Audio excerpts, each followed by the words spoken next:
საერთო სასამართლოების შესახებ კანონპროექტი განსახილველად ისევ პარლამენტში ბრუნდება. უმრავლესობამ კანონპროექტში ცვლილებები ისე შეიტანა, რომ ბოლო ეტაპზე მოლაპარაკებებში მონაწილეობა არ მიუღია საპარლამენტო უმცირესობას. თუმცა კონსულტაციები მაინც დასრულებულად გამოცხადდა. რა შედეგი შეიძლება მოყვეს ამ გადაწყვეტილებას და შევა თუ არა ჩიხში კანონპროექტის დამტკიცება?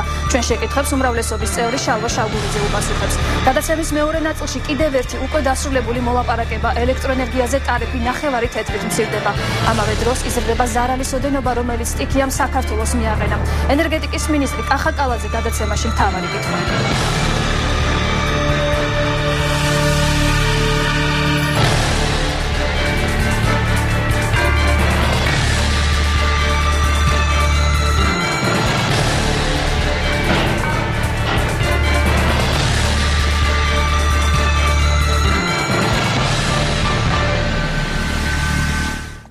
ეკაბერიძის ნაცვლად გადაცემას მთავარი კითხვა რამდენიმე დღის განმავლობაში წარუძღვები. მე ნინო ვარდოსანიძე, ჩვენი გადაცემის პირველი სტუმარი კი დღეს არის საპარლამენტო უმრავლესობის წევრი შალვა შალგურიძე. ბატონ შალვა, მოგესალმებით. მოგესალმებით.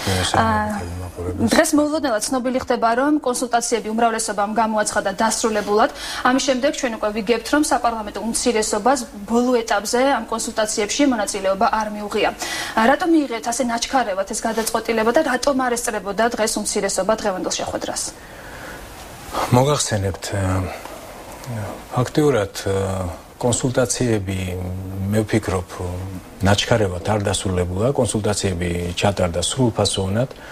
ჩვენ რამდენიმე დღის მანძილზე უმცირესობა და უმრავლესობის წარმომადგენლები ერთმანეთს უზიარებდით პოზიციებს და ფაქტიურად მას შემდეგ, რაც უკვე ცხადი გახდა საბოლოო პოზიცია უმცირესობის, რაც ჩვენთვის არ იყო მისაღები, ჩვენ უკვე განვაცხადეთ, რომ ჩვენ საბოლოო პოზიციას დავაფიქსირებდით და ამ საბოლოო პოზიციით წავდგებოდით პარლამენტის წინაშე.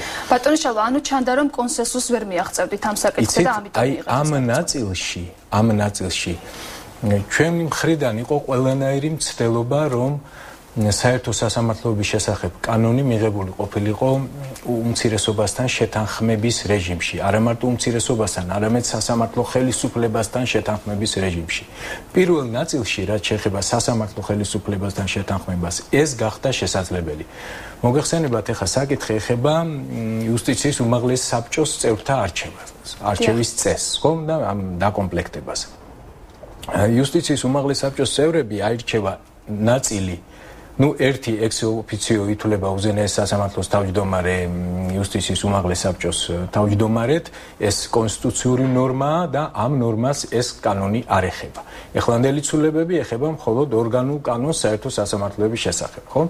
რომელიც არეგულირებს დანარჩენი წევრების დაკომპლექტებას იმ 15 წევრიდან. ანუ 15-დან ერთი არის უზენაესის თავმჯდომარე და დანარჩენი 14 წევრის დაკომპლექტებაზეა საუბარი. ეხლა აქედან 8 წევრს ირჩევს მოსამართლეთა კონფერენცია.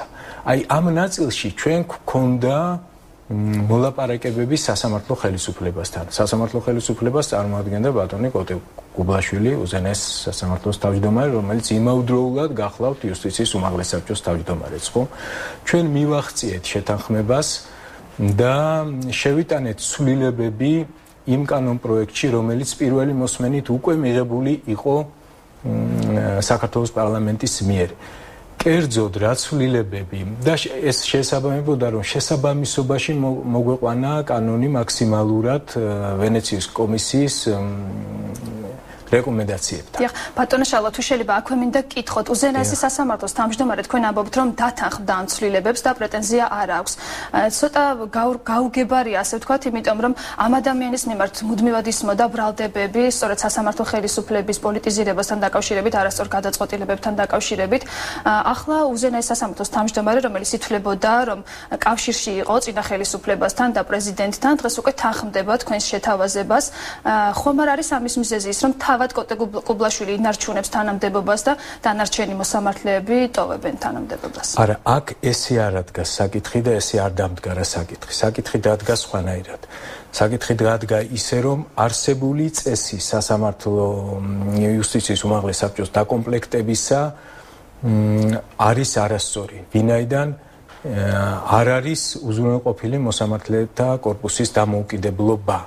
მოდით მაშინ ზოგადად ვიტყვი რა რაშია არ დაეთანხმეთ თქვენ და არა უბრალოდ ბატონი კოტე კუბლაშვილმა გაიზიარა ჩვენი ეს პოზიცია გაიზიარა პოზიცია იმასთან დაკავშირებით რომ არსებული წესით დაკომპლექტებული იუსტიციის უმაღლეს საბჭოს შემთხვევაში მოსამართლეთა კორპუსზე ძალიან დიდი ზეგავლენის მოხდენა შეუძლია მის თანამდებობას თავად ბატონ კოტე კუბლაშვილს და მოგახსენებთ რატო და წყალგამყოფიც გაჩნდა საპარლამენტო უმცირესობას და კოტე კუბლაშვილს შორის.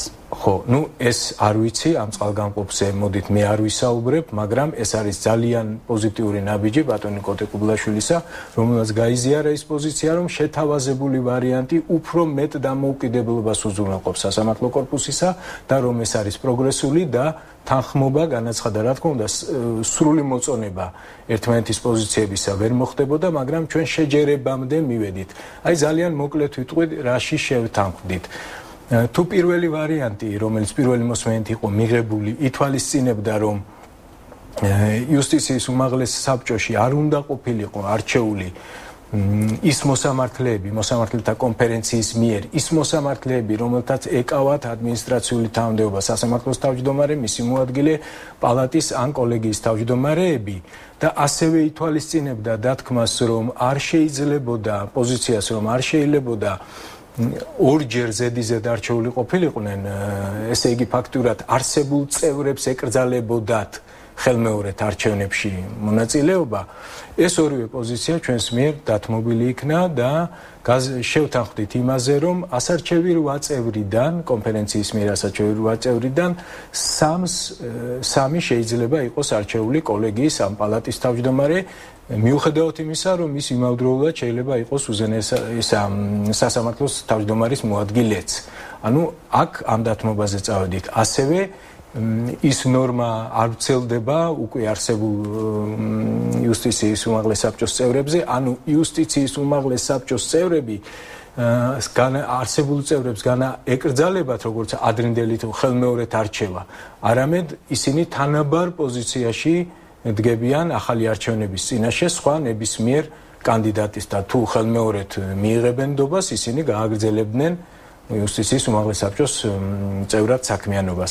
აი, ფაქტიურად ეს შეთანხმება მიღწეული იქნა და სწორედ აქ მივახციეთ კონსენსუსს და დაგვრჩა ის, რომ აი ახლა პარლამენტის მიერ ასარჩევი 6 წევრი.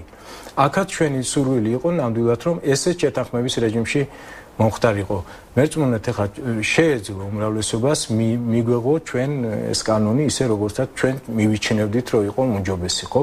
მაგრამ ეს არის ძალიან კარგი. კარგია ჩვენი ქვეყნისთვის, ჩვენი საზოგადოებისთვის. ანუ დათმობაზე წახვედით ბატონ შალვა გარკვეულწილად. არავითარ შემთხვევაში ეს სულებები არ ეხებოდა იმას, რომ თქვათ დაიწევდა მოსამართლეთა დამოუკიდებლობის ხარისხი შემცირდებოდა ამ ცვლილებებიდან გამომდინარე. არა, აქ სწორედ ამ შუალედს უნდოდა სწორად დანახვა, რომ არ უნდა დაგვეკარგა ის ძირითადი არსებითი საჭიროება და რის გამოც ეს ცვლილებები ხორციელდება, რომ უნდა გაზრდილიყო მოსამართლეთა კორპუსის დამოუკიდებლობა იუსტიციის ახალი წესით დაკომპლექტებული საბჭოს პირობებში და იმავდროულად სურვილი იყო, რომ მაქსიმალურად მივახლოვებოდით ვენეციის კომისიის რეკომენდაციებს. მაგრამ ბატონო შალვა, დღეს შედეგი მაინც არ დადგა ისეთი, რომ ყველა მხარე ყოფილიყო კმაყოფილი, როგორც ეს იყო საკონსტიტუციო ცვლილებების დროს. უმცირესობა ამბობს, რომ თქვენ არ გაითვალისწინეთ ვენეციის კომისიის შენიშვნების სრულყოფილად, რადგან იუსტიციის საბჭოს რამდენიმე წევს კვლავ უწყდება უფლებამოსილება ვადაზე ადრე, რაზეც ვენეციის კომისიაც წერდა, რომ იყო მიზანშეწონილი, რომ ხელისუფლების ცვლილებასთან ერთად ავტომატურად არ მომხდარიყო ამ ადამიანების შეცვლა. არა, ესეთი კატეგორიული მოთხოვნა კომისიის, რომ არავის არ შეწყვეტოდა უფლებამოსილება არ იყო. იქ იყო მოთხოვნა კონკრეტულად აი ამ წევრებთან დაკავშირებით შემდეგი, რომ მაქსიმალურად ყოფილიყო მიღწეული ისეთი ვარიანტი დაკომპლექტების, რომ უმცირესობის, საპარლამენტო უმცირესობის ჩართულობა, ეფექტური ჩართულობა ყოფილიყო უზრუნველყოფილი. ანუ საპარლამენტო უმცირესობა შესაძლებლობა ჰქონოდა გავლენა მოეხდინა პარლამენტის მიერ ასარჩევი 6 წევრის არჩევნებზე. იმავდროულად ვენეციის კომისიის რეკომენდაცია იყო, რომ ამ წესმა არ უნდა შეიყვანოს ჩიხში პროცესი. ანუ ისი არ უნდა მომხდარიყო. ვენეციის კომისია გვთავაზობდა სავარაუდო ვარიანტად, მაგალითისათვის ვთქვათ 2/3-ით ასეთი კვალიფიციური უმრავლესობით არჩევას, მაგრამ იქვე არის რეკომენდაცია, რომ ოღონდ გამოსავალი უნდა ყოფილიყო მოძებნილი. ანუ ხომ შეიძლება 2/3 საერთოდ ვერ მიიღოს ვერასოდეს და გამოვიდეს, რომ ის უმაღლეს საბჭოს 6 წევრით ვეღარ ვაკომპლექტებდა, პარალიზება ხდება, ხომ ორგანოსი. აი ჩვენ საბოლოოდ ამ შეთანხმებების მიუხედავად იმისა, რომ მეორე პირველი მოსმენით გამოპროექტი მიღებული იყო, ჩვენ შევაჩერეთ მეორე მოსმენით მისი განხილვა პლენარულ სხდომაზე და ფაქტიურად აი ამ მოლაპარაკებების შემდეგ შევთავაზეთ ჩვენის აზრით ისეთი ვარიანტი, რომელიც აბსოლუტურად ითვალისწინებს ვენეციის კომისიის რეკომენდაციებს და მართლაც უზრუნველყოფს უმცირესობის ქმედით ჩართულობას ამ 6 წევრის არჩევაში და როგორ. კერძოდ ჩვენ შევთავაზეთ სწორედ ვენეციის კომისიის მიერ დასახელებული 2/3-ით მოხდეს იმ 6 წევრის არჩევა. თუმცა ბატონო შალვა, უმცირესობა მაინც არ ეთანხმება ამ კანონპროექტს და ამბობს, რომ ხმას არ მისცემს. ამ თემას ჩვენ აუცილებლად დაუბრუნდებით, რეკლამის შემდეგ რამდენიმე წუთში დაუბრუნდებით პირდაპირ ეთერში.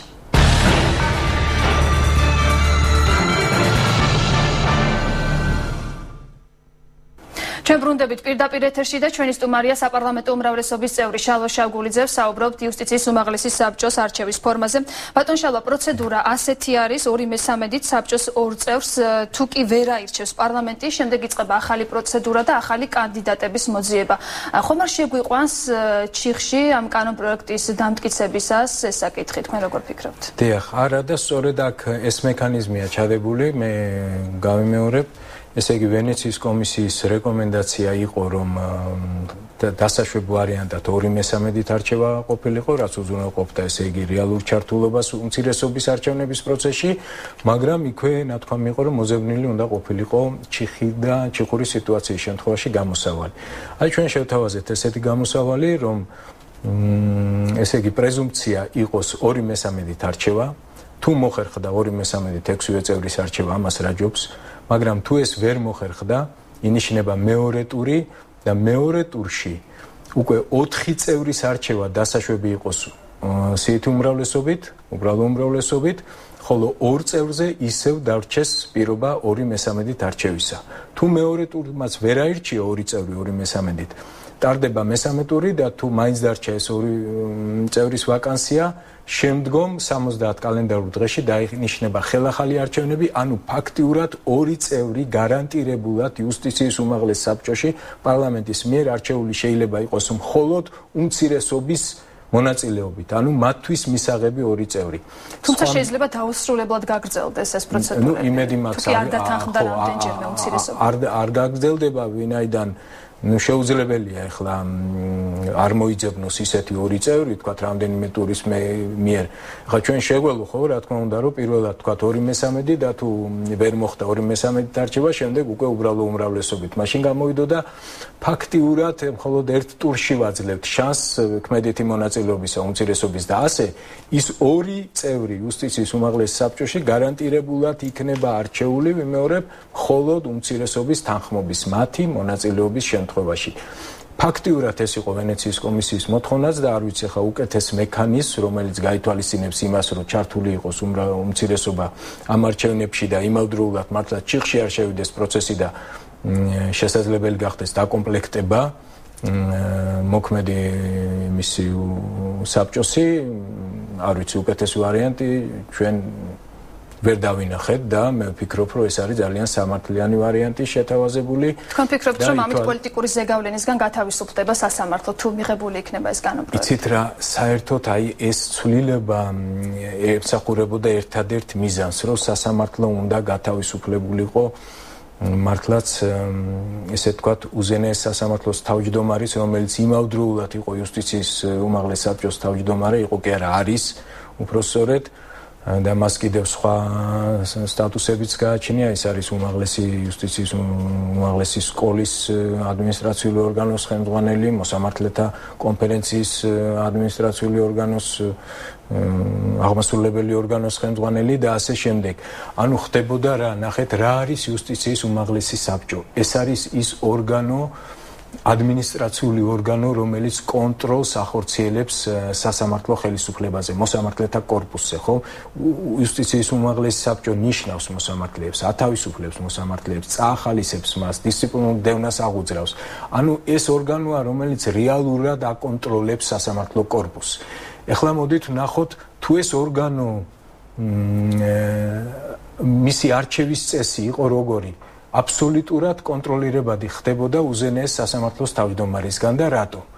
იმიტომ რომ უზენაეს სასამართლოს თავმჯდომარე ერთი თვითონ იყო იუსტიციის უმაღლესი და არის დღესაც რჩება ეს კონსტიტუციური ნორმა თავმჯდომარე უმაღლესი საბჭოს იყო, მაგრამ იმავდროულად ნახეთ როგორი არჩევის წესი იყო, უზენაესი სასამართლოს თავმჯდომარე წარუდგენდა კონფერენციას 8 კანდიდატურას და ღია კენჭისყრით კონფერენცია ირჩევდა იმ 8 წევრს იუსტიციის უმაღლეს საბჭოს. გასაგები ამაზე ყველა თანხდება რომ არ იყო ზეწოლა, ხო? ფაქტიურად ძალიან ძნელია მოსამართლისათვის, როდესაც მას კანდიდატურას წარუდგენს უმაღლესი მოსამართლე, უმაღლესი უზენაეს სასამართლოს თავმჯდომარე, რომელიც იმავდროულად იუსტიციის უმაღლეს საბჭოს თავმჯდომარეც არის, იმ კანდიდატურაზე ღია კენჭისყრით უარის თქმა.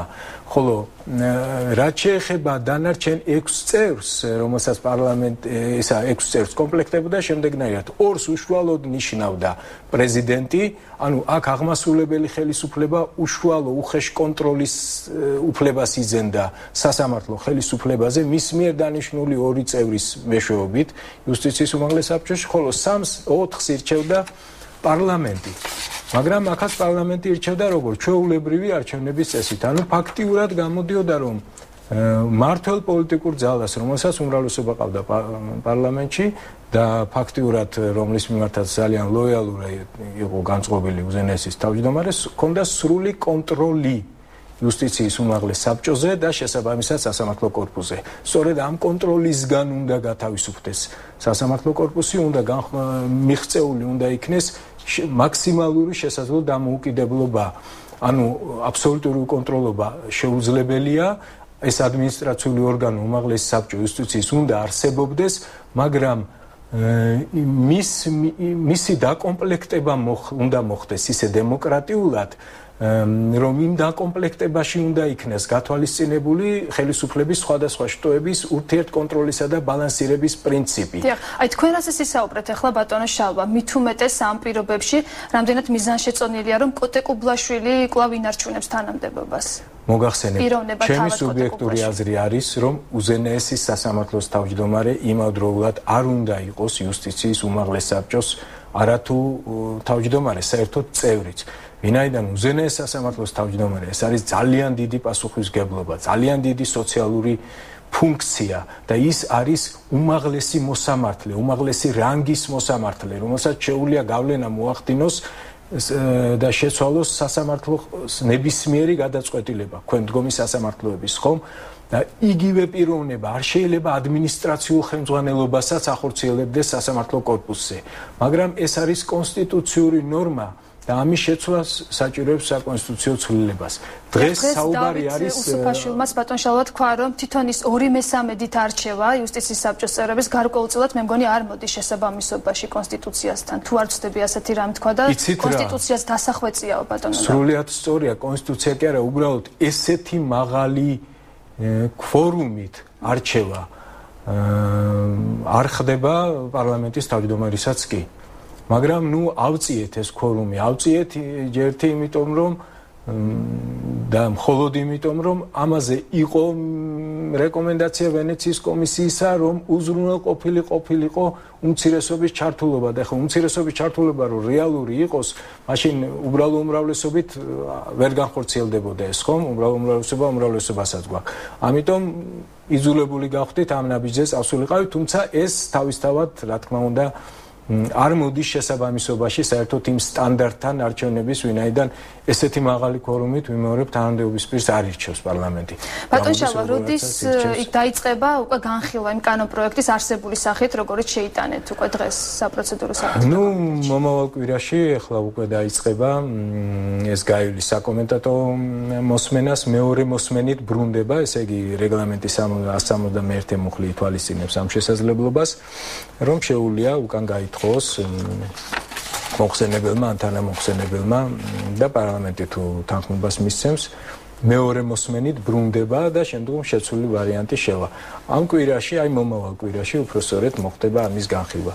და მე აქ მინდა უბრალოდ ალბათ დრო ცოტა გვაქვს, ეს თქვა, რომ აუცილებელი იყო სასამართლო კორპუსის მაქსიმალური დამოუკიდებლობის მიღწევა.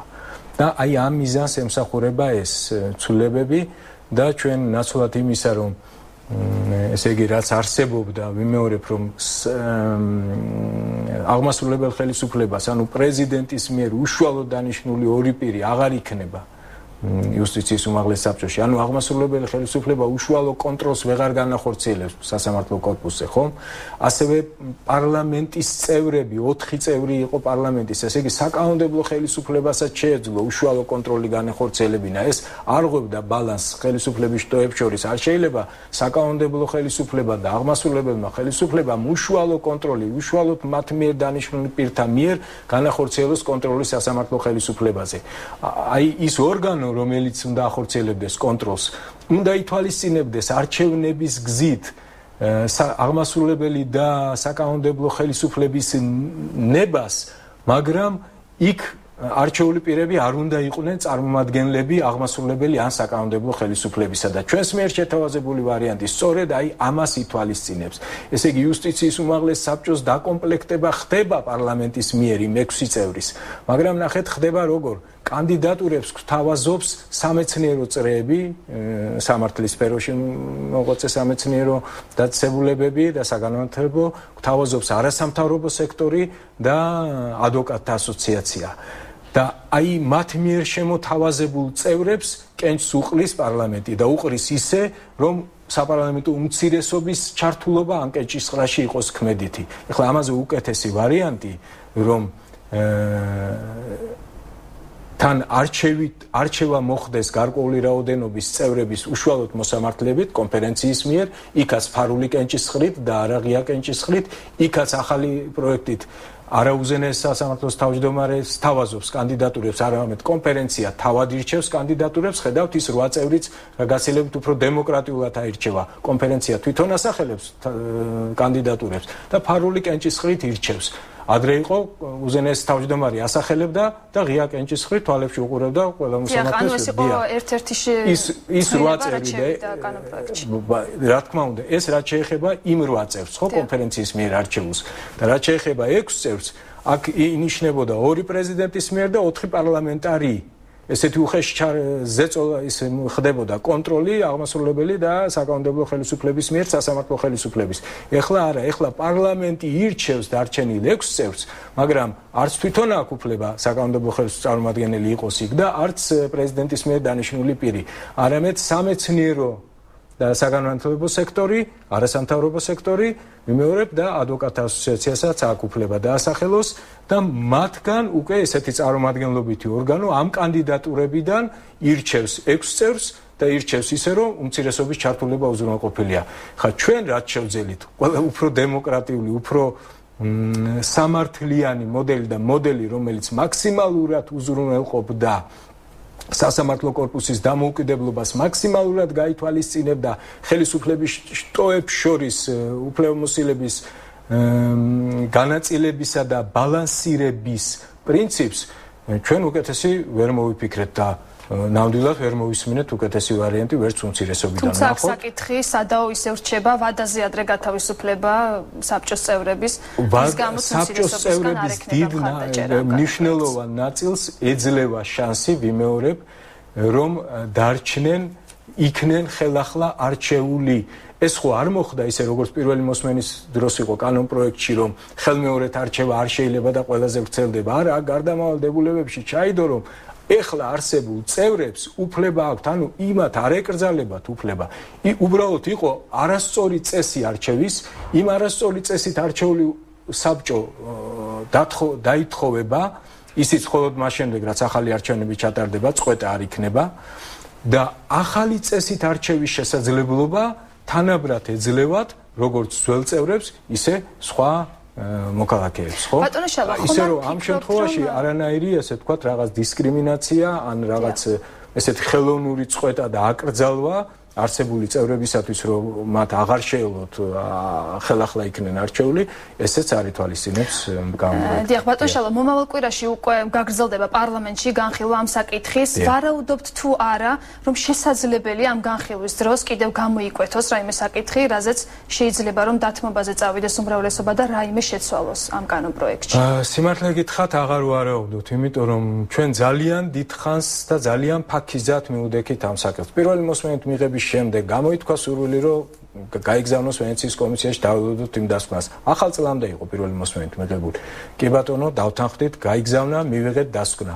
შემდეგ გავითვალისწინეთ ვენეციის კომისიის პოზიციები.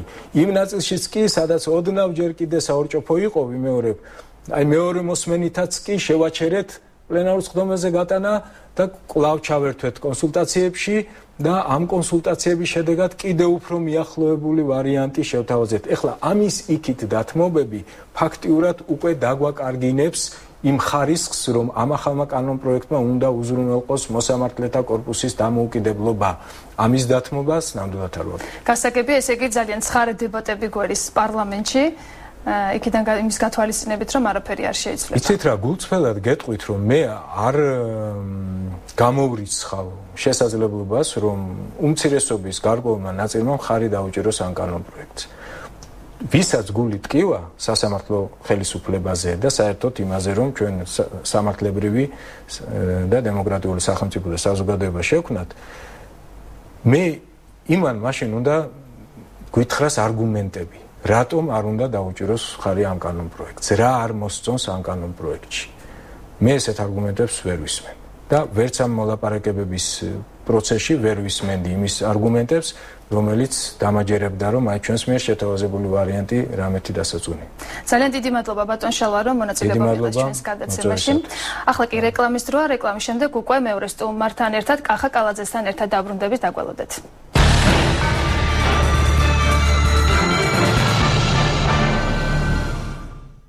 რეკლამის შემდეგ პირდაპირ ეთერში უბრუნდებით და გადაცემის მეორე ნაწილში ჩვენი სტუმარია ენერგეტიკის და ბუნებრივი რესურსების მინისტრი კახა კალაძე. ბატონო კახა, მოგესალმებით. მოგესალმებით, საღამო. სანამ თავარ განსახილველ თემებს შევეხებოდეთ, მინდა კითხვა დაგისვათ საერთო სასამართლოების შესახებ კანონპროექტთან დაკავშირებით. ეს თემა ჩვენ პირველ სტუმართან ერთად განვიხილეთ. მე მოვიყვან თქვენს ციტატას. იმედი მაქვს, რომ საერთო სასამართლოების შესახებ კანონპროექტზე მოლაპარაკებები ისე გადაწყდება, როგორც ქვეყანა სჭირდება. თქვენ თვლით, რომ მოლაპარაკებების პროცესი სწორედ ასე წარიმართა? თქვენ ამბობთ, რომ ეს საკითხი ერთ დღეში ვერ გადაწყდებოდა, თუმცა მოლაპარაკების მეორე დღესვე აღმოჩნდა, რომ დასრულებულია კონსულტაციები. მე მივესალმები, რა თქმა უნდა, მოლაპარაკებების დაწყებას, ეს იყო ძალიან მნიშვნელოვანი. ბატონი დავით უსუფაშვილი მართავდა კონსულტაციებს უმრავლესობის და უმცირესობის წარმომადგენლობასთან და ზუსტად ის ჩემი სიტყვები, რაც თქვენ ეხლა ბრძანეთ, მე ვფიქრობ, ძალიან მნიშვნელოვანია ჩვენი ქვეყნისთვის, თითოეული ადამიანისთვის, რომ ქვეყანას დაუბრუნდეს და ყავდეს სამართლიანი სასამართლო. უმცირესობა ამ კანონპროექტს არ ეთანხმება და ამის გამო შესაძლოა დებატებიც გაიმართოს პარლამენტში. ჩვენ მზად ვართ, ეხლა მე კონკრეტულად ჩართული არ ვიყავი ამ ჯგუფში, რომელიც მონაწილეობდა მოლაპარაკებებში, ჩემი სფერო არ არის მოგახსენებათ, მე არ შემიძლია რაღაც კონკრეტულ დეტალებზე გაგცეთ პასუხი და ვისაუბრო, თუმცა კიდევ ერთხელ ვიმეორებ, რომ სამომავლოდ მე ვფიქრობ და დარწმუნებული ვარ, რომ მაინც ისე გადაწყდება ყველაფერი, როგორც ქართულ ხალხს და ჩვენ ქვეყანას სჭირდება. გასაგებია. და მთავარი საკითხი ბატონო კახა, რაც ძალიან მნიშვნელოვანია ჩვენი მოსახლეობისთვის, დღეს თქვენ განაცხადეთ, რომ ის ოჯახები, რომლებიც 100 კილოვატამდე ელექტროენერგიას მოიხმარენ, მათთვის შემცირდება ელექტროენერგიის ტარიფი 9 თეთრით, მანამდე შემცირდა 3 თეთრით, თუ არ ვცდები, და უკვე ჯამში იქნება 4 თეთრი. როდის ამოქმედდება ეს შეღავათი? მოგეხსენებათ, ის ხელშეკრულებები, რომელიც გაფორმებული იყო დროებით 31 მარტს ეწურება ვადა და 1 აპრილიდან ჩვენ უნდა მოვაწეროთ უკვე ახალ ხელშეკრულებებს ხელი, დღეს გქონდა მთავრობის სტომაზე გატანილი ხელშეკრულებები, საერთო ჯამში მოწონება დაიმსახურა, ფინანსთა სამინისტროს აქვს გარკვეული შენიშვნები ამ ხელშეკრულებასთან დაკავშირებით. ჩვენ მზად ვართ დავიწყოთ მოლაპარაკებები კიდევ ერთხელ ინტერაოს წარმომადგენლებთან, რომ ეს შენიშვნები იქნეს გათვალისწინებული, თუ ვერ მოხერხდება ხელის მოწერა, მაშინ ფინანსთა სამინისტრო გააკეთებს სუბსიდირებას, შეიძლება გავაფორმოთ კიდევ ერთთვიანი, ორთვიანი ან სამთვიანი მემორანდუმი. ეხლა რაც გამზადებული არის ხელმოსაწერად, ეს არის 4 წლის ვადით თელასის შემთხვევაში და 2 წლის ვადით ენერგოპროსთან დაკავშირებით. ენერგოპროსთან არანაირი შენიშვნები არ ყოფილა, გავიდა ეს მემორანდუმი მთავრობის სლომაზე, დადებითი შეფასება მიეცა და ხელსაც მოვაწერთ ალბათ ხვალზე. დიახ, ანუ მოლაპარაკებები დასრულდა, თუმცა ჯერჯერობით კონკრეტულად არ შეგვიძლია ვთქვათ, რომ ყველაფერი დამთავრდა. დიახ, კონკრეტულად ვერ ვიტყვი, რომ მოლაპარაკებები დასრულებულია, სანამ ხელმოწერა არ იქნება ორივე მხრიდან, იმიტომ კიდევ ერთხელ ვიმეორებ, არსებობს შენიშვნები ფინანსთა სამინისტროს მხრიდან. თუ ვერ მოხერხდება ხელის მოწერა ამ მემორანდუმზე, მაშინ კიდევ ერთხელ ვიმეორებ, იქნება ეს შემცირებული ტარიფი დარჩება, კიდევ ერთხელ ვიმეორებ, ჩვენ მოგვეცა საშუალება, რომ ნახევარი თეთრი ჩაგვემცირებინა იმ ადამიანებისთვის, ვინც 100 კილოვატამდე ელექტროენერგიას მოიხმარს, იმათთვის იქნება 4 თეთრი ფასდაკლება, დანარჩენს შეუმცირდება, დარჩება ის 3.54-ით შემცირებული, რაც იყო 3 თვის წინ დადებული ხელშეკრულებით. დიახ.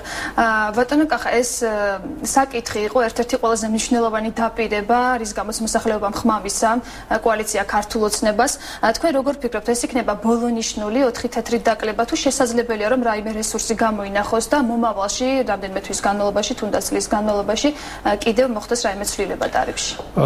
ენერგოპროს რაც შეეხება 2 წლის შემდეგ მარეგულირებელი კომისია უფლება მოსილია და ვალდებულება აქვს ტარიფი გადახედოს და იქაც არის შესაძლებლობა ტარიფის შემცირება მოხდეს. თელასის შემთხვევაში რაც შეეხება ძალიან მოკნილად მოქმედებს ეს კომპანია ჩვენთან ურთიერთობაში და ჩვენ არ გამოვრიცხავთ 2 წლის მერე ისე მოხდეს ტარიფის გადახედვა. მე მინდა ერთ მნიშვნელოვან ფაქტს გავუსვა ხაზი, სანამ ჩვენი მოლაპარაკებები შედგებოდა და მოხდებოდა ტარიფის შემცირება იმ დონით, რაც ჩვენ მოვახერხეთ, ეს რო არ მომხდარიყო 2014 წლიდან 1.54-ით გაძვირდებოდა კიდევ ელექტროენერგიის ფასი. ასეთი იყო მემორანდუმში გაფორმებული ხელშეკრულებები, რომელიც არსებობდა ჩვენი ხელისუფლებაში მოსვლამდე. გასაგებია, თქვენ საუბრობდით ასევე გაზის ტარიფის შემცირებასთან დაკავშირებით, რომ დაწყებული იყო მოლაპარაკებები, ასევე თქვით ისაუბრეთ შაჰდენიზის პროექტის გაფართოებაზე და შედეგად გაზის ტარიფის შემცირებაზე, როდისთვის უნდა ველოდოთ ამ ფაქტს? ტარიფის შემცირებას რაც შეეხება, ჩვენ მოვახერხეთ 10%-ით მოხდა შემცირება. მე მინდა აქვე აღვნიშნო ერთი ძალიან მნიშვნელოვანი ფაქტი, მოგეხსენებათ, ჩვენი ქვეყნის მოსახლეობისთვის ყველგან ერთნაირი გაზის ტარიფი არ არის. ის ადამიანები, რომლებიც 2008 წლამდე იყო ჩართული ქსელში, იხდის სხვა ტარიფს, ანუ 50 თეთრი, ხოლო აბონენტები, რომლებიც 2008 წლის მერე იყო ჩართული ქსელში, მათ აქვთ გაცილებით მაღალი გადასახადი, 65 თეთრი, 68 თეთრი და ასე შემდეგ. ჩვენ ვმუშაობთ იმასთან დაკავშირებით, რომ ეს დისკრიმინაციული მიდგომა არ იყოს და საქართველოს მოსახლეობას ყველას კონდეს ერთნაირი გადასახადი, რო არ იყოს გარკვეულ რეგიონებში განსხვავებული ფასი, დედაქალაქში განსხვავებული. ჩვენთვის ძალიან მნიშვნელოვანია, რომ მთელი საქართველოს მოსახლეობა იხდიდეს ერთნაირ ტარიფს და არა განსხვავებულს. ბატონ კახა, თქვენ ეს დღეები გაქვთ ძალიან დატვირთული გრაფიკი, ხელმძღვანელობთ სტიქიის სალიკვიდაციო შტაბს. დღეს გახდა ცნობილი, რომ სტიქიის ზარალმა უკვე 6 მილიონს მიაღწია და საქართველოს პრემიერის ფონდიდან გამოიყოფა ეს თანხა. ამ თანხით მოხდება, ვთქვათ, გადახურვა სახლების, ასევე სანაპირო ზოლის აღდგენა და სხვა სამუშაოების ჩატარება, თუ იგეგმება რაიმე ფულადი კომპენსაციების გაცემა, რა სახით იქნება ეს თანხა? დიახ, შტაბი შეიქმნა ბატონი პრემიერის დავალებით. ზარალს რაც შეეხება 6 მილიონამდე არის უკვე. ძირითადად დაზიანებულია საცხოვრებელი სახლები, ეს კერძო სახლები და მრავალბინიანი კორპუსები. გუშინის მერე დაიმატა კიდევ მცხეთის რაიონი, ასევე სამეგრელოში გარკვეული სოფლები არსებობს, წალენჯიხის რაიონში, ასევე დუშეთის რაიონში, ბათუმში დაიმატა რამოდენიმე სახლი 25 კერძო სახლამდე, რომელსაც სახურავი დაუზიანა. უკვე დაწყებულია გლობალურად აღდგენითი სამუშაოები მთელი საქართველოს მასშტაბით იმ რეგიონებში, სადაც სტიქიამ და ქარმა პრობლემები შეუქმნა ქვეყნის მოსახლეობას და ზარალი მიაყენა. ასევე დაწყებულია გაწმენდითი სამუშაოები და აღდგენითი სამუშაოები სანაპირო ზოლის, გობულეთის, ბათუმის და ურეკშიც იგივე პრობლემები იყო. და ვფიქრობ, უახლოეს მომავალში ყველანაირი სამუშაოები დასრულებული იქნება. გარკვეულ შემთხვევაში თვითონ მოსახლეობის მოთხოვნა იყო ის მასალები, რომლებიც მათ ესაჭიროებოდა, ჩვენ გადაგვეცა და ისინი თავისი ხარჯებით თვითონ გააკეთებდნენ ამ ყველაფერს, ჩვენ ამაზეც წავედით, ვისაც სურვილი ჰქონდა, გადავეცით ეს მასალები, ვისაც იმის ძალა არ შესწევდა, რომ თვითონ გაეკეთებინათ ეს სამუშაოები, თვითონ შეესრულებინათ, მთავრობა ყველაფერს აკეთებს იმისთვის, რომ მათ აღუდგინონ ის ზარალი, რომელიც სტიქიამ მიაყენა. საქართველოს პრეზიდენტმაც გამოთქვა სურვილი მოსახლეობის დახმარების, მათი დახმარების, ვინც დაზარალდა. თქვენ მიიღეთ თუ არა ოფიციალური შეთავაზება პრეზიდენტისგან, რომ პრეზიდენტის ფონდიდან გამოყოფილიყო თანხა? რაიმე მსვლელობა თუ მიეცა ამ განცხადებას? ვერ გეტყვით, თვითონ ფაქტს, რაც შეეხება იმასთან დაკავშირებით, რომ პრეზიდენტი თანხას გამოყოს, მისასალმებელია ეს, რა თქმა უნდა, საქართველოს ყველასია. ძალიან დიდი მნიშვნელობა აქვს ასეთ დროს ერთად დგომას, ერთსულოვნებას.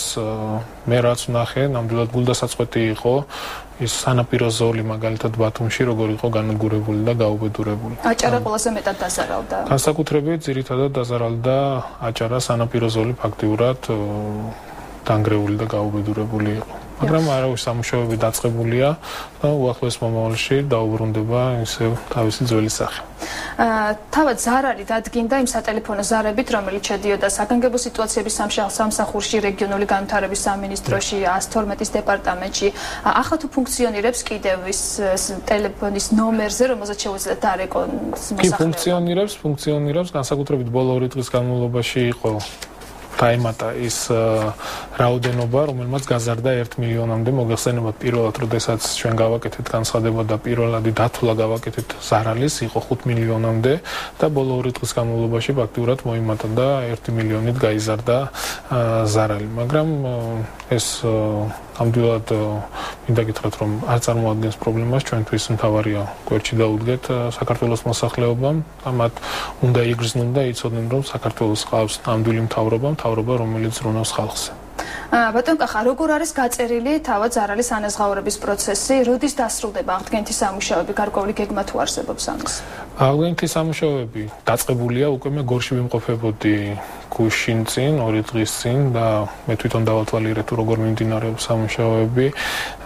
მე მინდა აქვე აღვნიშნო ის, რომ ძალიან უხარისხოთ იყო გაკეთებული სამუშაოები, რომელიც იყო შესრულებული და პრემიერის პირდაპირ დავალებაა, რომ რაც თავარია, ყველაფერი გაკეთდეს ხარისხიანად. კომპანიებმა მოითხოვეს მაქსიმუმ 2 კვირა, მაგრამ მე დარწმუნებული ვარ, უფრო მალე დასრულდება ყველანაირი სამუშაოები, იმიტომ არანაირი პრობლემა არ არსებობს მასალების მოძიების კუთხით, ყველანაირი მასალები არის საქართველოში და მიტანილია უკვე იმ ადგილებამდე, სადაც საჭიროება მოითხოვდა, ასე რომ უახლოეს მომავალში ყველანაირი სამუშაოები დასრულებული იქნება. მე ალბათ ორშაბათს ვეწვევი ისევ აჭარას და მოვინახულებ თუ რა მდგომარეობა და როგორ მიმდინარეობს სამუშაოები. ფიქრობ თუ არა, რომ უნდა დაიწყოს გამოძიება ამ თემასთან დაკავშირებით, რატომ იყო უხარისხოდ შესრულებული ეს სამუშაოები, რისთვისაც საკმაოდ სოლიდური თანხა დაიხარჯა?